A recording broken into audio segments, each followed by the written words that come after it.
Hi there everyone, welcome to Creative Coloring with Erum.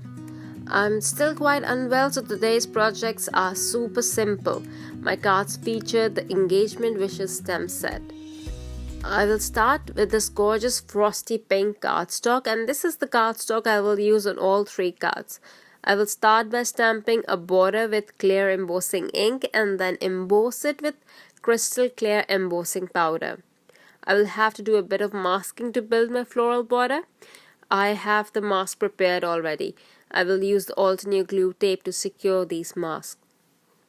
Once it cools down a bit, I will add a little coloring with artist marker in frosty pink. And I'm not going to color the entire flower or be very careful while adding color. It's actually just a bit of shading closer to the flower center for interest.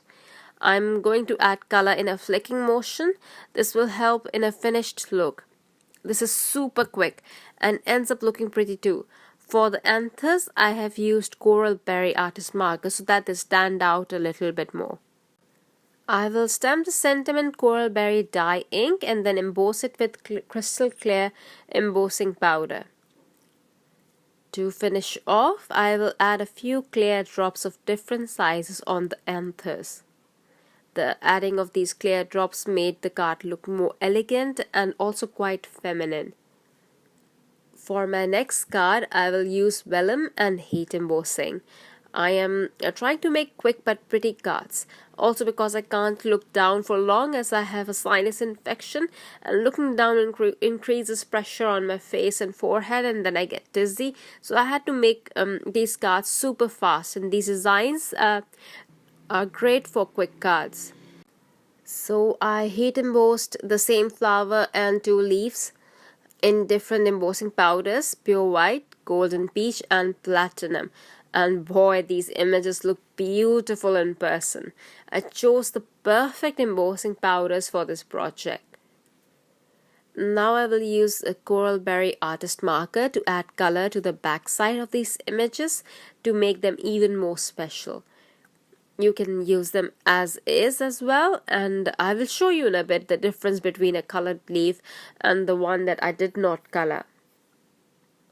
They will look good either way, but I wanted to add some color to my flowers.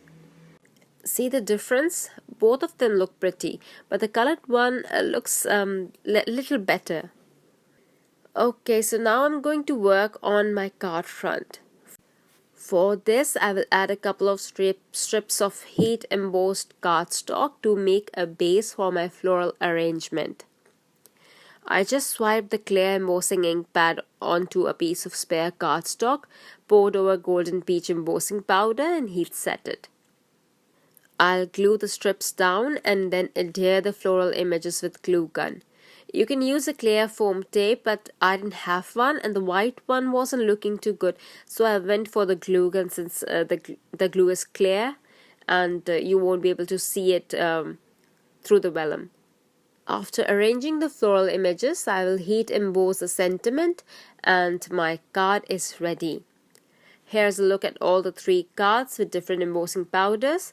I just couldn't decide on one embossing powder, to be honest, so I just used all the three shades and made three cards out of it. Since these are super simple, it wasn't a big deal. My last card doesn't include any coloring.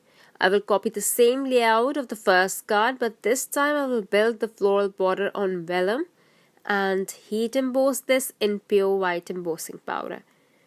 Of course, the stamping is going to be a little different. I'm not into copying the same stamped pattern, but the style is similar. Next, I will fussy cut this border out and adhere it to the card front with the help of glue tape. After this, I will heat emboss the sentiment, and to add a bit more of a feminine feel to this card, I will adhere pearls on the anthers and a few near the sentiment. Well, that is all for today. Sorry that I couldn't do any detailed coloring, but hopefully I'll be feeling better next time. Thank you for watching. Bye.